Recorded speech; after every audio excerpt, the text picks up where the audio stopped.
জানি জানি জানি জানি সবার মনে একটাই কথা, তোমারই কি শুধু বিয়ে বাড়ি অন্নপ্রাশন বাড়ি পড়ছে? হ্যাঁ একদম, কয়েকদিন কেউ কুনজর দিও না, অনেক দিন পর আমার ভালো দিন এসছে, তাই জন্য একদম কেউ কুনজর দিও না। তো ফাইনালি বন্ধুরা চলে এসেছি আবার একটা ব্লগ নিয়ে। আমার এখন আর মিনি ব্লগ হচ্ছে না, কারণ এত পরিমাণ মেমোরি। প্রায় 1 ঘন্টা আগে, এখনো একজনের জন্য আমরা দাঁড়িয়ে আছি। এই যে আমি আর তোমাদের এখানে, আর এই যে দাদা চলে আসছে। দাদা হাই বলো।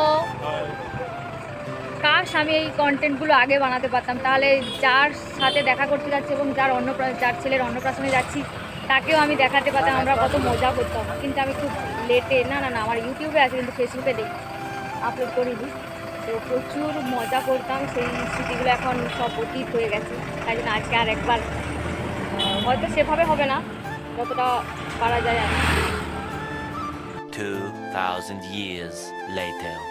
ফাইনালি যার অপেক্ষায় ছিলাম তার সাথে দেখা হলো। তো এবার আমি বলতে চাই যে কোথায় যাচ্ছি। হ্যাঁ, অন্নপ্রাশন বাড়িতেই যাচ্ছি। আমার বন্ধু বান্ধব সবাই একসাথে। কিছু কিছু সম্পর্ক অল্প দিনের পরিচয় হলেও বন্ধুত্ব হয়ে যায় খুব খুব গভীর। ঠিক সেরকমই একজন বান্ধবী হচ্ছে সোনালি, যার ছেলের অন্নপ্রাশনে যাচ্ছি। আমাদের পরিচয় সামান্য কয়েক মাসের ছিল, বাট এতটাই ডিপ এবং এতটাই ক্লোজ হয়ে গেছিলাম আমরা যে যখন সময় পাই আমরা দেখা করার চেষ্টা করি। যেহেতু ওর বেবি হয়ে যাওয়ার জন্য এখন সময় হচ্ছে না, কিন্তু এই সময়টা আমি কোনো মতেই হাত ছাড়া করতে চাইছিলাম না। যেখানেই থাকি না কেন আমাদের এখন আর দেখাই হয় না, কিন্তু যখনই দেখা হয় খুব জমিয়ে আড্ডা মারি আমরা একসঙ্গে। একসময় কাজ করতাম, কিন্তু এখন যে যার প্রফেশনাল আলাদা হয়ে গেছে। তো ছেলের নাম হচ্ছে দিশান্ত, খুব কিউট দেখতে, সত্যি খুব খুব কিউট। চলো দেখাচ্ছি তোমাদেরকে কোথায় এবং কি কি করছি না করছি এবং কি খাওয়া দাওয়া করলাম, সমস্ত কিছু তোমাদের এক এক করে দেখাবো। তাই জন্য ব্লগটা দেখতে থাকো লাস্ট পর্যন্ত, কি কি করলাম এবং কতটা এনজয় করেছি। কারণ তোমরা ব্লগের প্রথমেই দেখেছো যে আমরা কতটা এক্সাইটমেন্ট ছিলাম।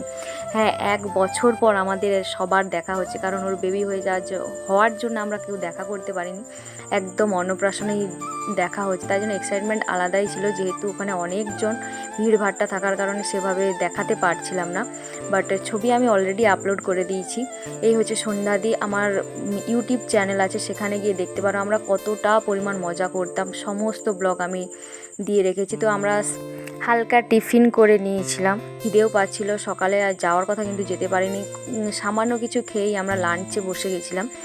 লাঞ্চের ব্যবস্থা খুবই ভালো ছিল, বাট গরম থাকার কারণে হয়তো সেভাবে গরম ছিল ভীষণভাবে। আর জায়গাটা হচ্ছে টাউনশিপ ক্লাস্টার 9-এ ইউথ ক্লাবে।